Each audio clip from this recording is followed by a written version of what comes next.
Well, howdy, I'm John Mark Dempsey, and been too long since we have talked to Mario Villarino. It's been a while, but it's been a busy time of the year, and I'm delighted to be here with you guys again. I can imagine it's strictly an oversight that we have not had Mario on, and it's a bad oversight, but we've corrected that today. So Mario Villarino, our Hopkins County AgriLife Extension Agent. Glad to be here. As a guest. Glad to be here. So this is an important week. As they all are, but in particular, this Friday, the Northeast Texas Beef Improvement Organization. Yes, and has their annual meeting here in Sulphur Springs. That is correct, and this is one of those critical components when you're raising cattle in the region, that we have a very effective, very efficient way to market that product. Mm-hmm. And actually, the NETBIO, as we call it, we just came from celebrating Beef Day in October, and getting all excited about the ribeyes and whatnot. But when we talk about the producers part of it, this Friday at the sale barn, we're going to have our annual meeting when we make elections of the board and so on. But we also talk about the industry that is related to the beef industry, supporting it as pharmaceuticals and transporters and so on. At the sale barn, we're going to have a tent that over there, and we're going to feed people barbecue and have a good time and learn about it. Yeah, so you have people who will be there who are not only ranchers, absolutely, but people who are involved in the beef industry. Yes, that is correct, because it's actually very hard to just isolate just the producer side without the industry that actually support those producers to market that cattle. Yeah. So this organization's been around a long time. 25 plus years. 25 years, and it's a composite of industry supporters like lenders and the sale barn, myself, and so on. We have 20 board members that actually we meet every quarter to talk about what we need to do for the beef industry in the county. And you have regular sales. There's special sales. They are very unique, and that's what I want to talk a little bit about. We call this reconditioned sales, and in the nutshell, we basically have an opportunity to market cattle that they're alike in lots. The majority of the beef industry in Texas is a composite of small producers with 50 head or less. So what this particular sale does, they put it in a regime, in a protocol that includes vaccination and veterinary visits, and getting them used to feed on the trough and being weaned, castrated on the horn. So those animals are more suitable to get ready to be sold to a feed yard or a processor later on. Mm-hmm. And you have these sales how often? Every month. Every month.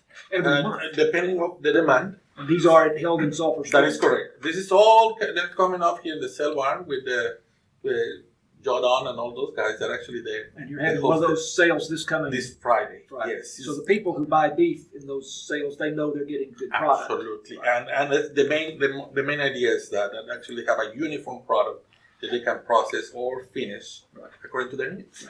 We're going to run out of time here, but we've had some stories about beef industry. Of course, beef prices are high, and people, the grocery store have definitely noticed that. What we have reported and what I have read is that more people are getting out of the beef industry, and especially they're not passing those ranches on to their kids. So there are fewer beef cattle being produced. That is correct. And that is a major reason why the prices are so high. And it's part of that. And the other part is that, when you have an opportunity to have a good product at a good price, usually those breeding stock actually gets sold too. And when you realize you break that cycle and when you're trying to go back and produce more baby calves, you don't have them because they're already been old. So it is a complicated process. Also, health issues and whatnot has been affecting our production, making more scarce, causing a drop in beef prices. What would encourage more people to get into the beef? Well, to maintain it, they already have it. We